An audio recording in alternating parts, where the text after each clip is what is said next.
Nih doain ya, teteh mau berangkat selamat di jalannya, kemudian dimudahkan dalam mempelajari, memahami ilmunya, kemudian bisa mengamalkan ilmu yang disampaikan ataupun yang didapatkan misalnya.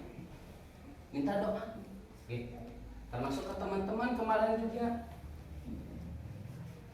Salam, pas aja, bagaimana kabarnya? Saya doakan kamu jadi orang yang sukses. Kamu jadi anak yang sukses ya, jadi anak yang soleh. Ke sesama teman. Ada enggak? Aku lamun aku mendoakan teman yang lain, nanti aku mau jadi ranking 1 atau tidak? Jadi semuanya nanti ranking 1 lebih baik atau? Kamu jadi orang yang soleh, jadi orang yang sukses ya. Di belakang kita ternyata apa? Malaikat bagimu ya. Jadi semakin kita banyak mendoakan kebaikan buat saudara kita yang lainnya, maka kita akan mendapatkan hal yang serupa. Masya Allah, tabarakallah ya. Ketika kita salaman sok, yang sakit sehatkan. Bahkan ketika kita sakit saja, ya Allah, ingat ketika kita sakit, ya Allah berikan kesembuhan kepada saudara-saudara saya, teman-teman saya yang sedang sakit saat ini, gitu. Maka apa yang terjadi? Nanti malaikat yang mendoakan, hei kamu sana dan ini, nanti kesembuhannya dipercepat juga, gitu. Ya. Jadi jangan pedit doa, gitu. Semakin kita banyak mendoakan kebaikan, maka kita akan mendapatkan sesuatu yang kita doakan buat orang lain. Begitupun sebaliknya, kita mendoakan yang tidak baik, itu akan kembali kepada diri kita. Kita mendoakan berkata yang tidak baik, cepat atau lambat ucapan itu akan kembali kepada diri kita, gitu ya.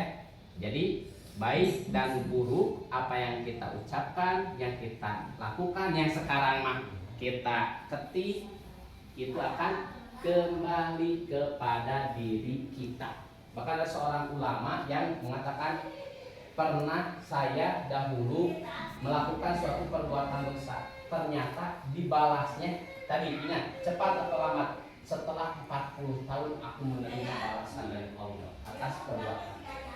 Maka tong kajongjongan akhirnya ketika kita bermaksiat kepada Allah, ketika kita berbuat baik kepada orang tua, kepada teman, kepada sahabat, camkan cepat atau lambat di kontanan Allah akan membalasnya. Gitu.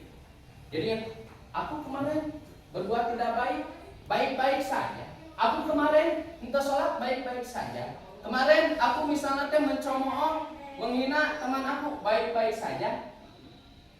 Kita lupa misalnya ternyata yang kita sakiti masih ingat, udah 5 tahun. Udah 5 tahun ngadoakeun, itu masih di ranah apa? Pengabulan doanya. Ya Allah, aku ini kan jadi anak didoakeun, ya Allah ampuni dosanya.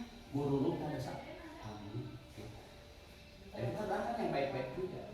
Ya, kalau orang yang beriman itu ketika saat kita terzalimi, ingat nanti lain yang buruk-buruk, ya Allah berikan keburukan, ya Allah berikan tidak, ya Allah ampuni dosanya, gitu. Ya, dan itu apa? Salah satu kelapangan hati, gitu. Nah, nanti kalau kita mendoakan yang tidak baik, walaupun bisa saja, tetapi apa? Ya, doa Nabi Muhammad ketika dilempari oleh penduduk Taif, ketika sampai berdarah-darah, malaikat ditawari, wahai Muhammad, apakah engkau mengizinkan kalau gunung yang di daerah Taif itu atau yang ada di Mekah itu kami timpakan kepada mereka yang telah menyakitimu? Tapi kata Nabi Muhammad apa? Jangan. Sesungguhnya mereka kaum yang tidak tahu. Lalu Nabi menyampaikan bisa saja di masa yang akan datang dari cucu keturunannya menjadi orang-orang yang taat kepada Allah dan Rasulnya. Yang akhirnya apa? Yang daerah itu melempari Nabi, bukan satu orang dua orang, masyarakatnya.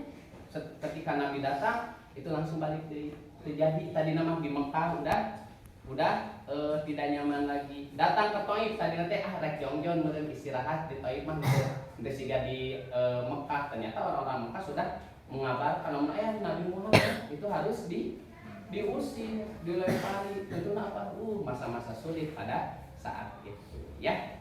Makanya tidaklah keburukan yang kita lakukan maka kita akan mendapatkan balasan keburukan juga. Kebaikan, sanajan kebaikan itu bukan dilakukan kepada manusia saja. Ingat kisah orang yang melakukan perbuatan zina, tetapi dia berbuat baik kepada anjing yang kehausan itu.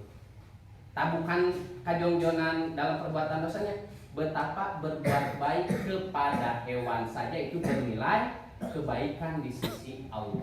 Dan betapa keburukan yang dilakukan kepada kucing saja padahal oleh wanita yang soleh, sholat rajin, tapi dalam artian bukan menyepelekan jangan kubu sholat sahur juga. Yang menjadi perhatian jangan pernah menyepelekan sanajan berbuat kepada hewan sekalipun. Ya, ada yang masuk neraka karena seekor kucing. Ada yang masuk neraka karena sebutir lalat. Seekor lalat masuk surga oleh seekor lalat. Itu tadi kalian belajar tentang ketauhidan. Nah itu ketauhidan harus selalu menancap. Tadi pada saat ini kalian tadi aku lihat baca buku itu ternyata mengangkat motivasi Abu untuk membaca. Yang tadi megang buku tuh penulisnya Felix Shaw, dan itu salah satu orang yang keluarganya Kristen, Nasrani, kemudian masuk Islam, bahkan ayahnya nggak tahu sudah masuk Islam atau tidak, menjadi Muslim, jadi dai.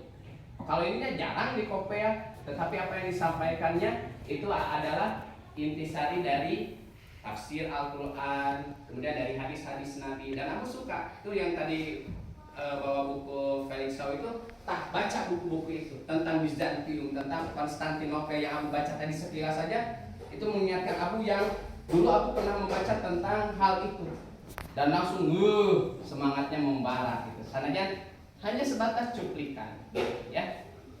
Sok semangat. Buku-bukunya banyak. Tadi aku tanya, punya buku siapa ini? Neng Kinanti. Sok bawa buku-buku. Itu kan banyak buku-buku yang ditulis oleh Felix Shaw itu. Dan salah satunya aku suka sekali kalau ceramah gitu.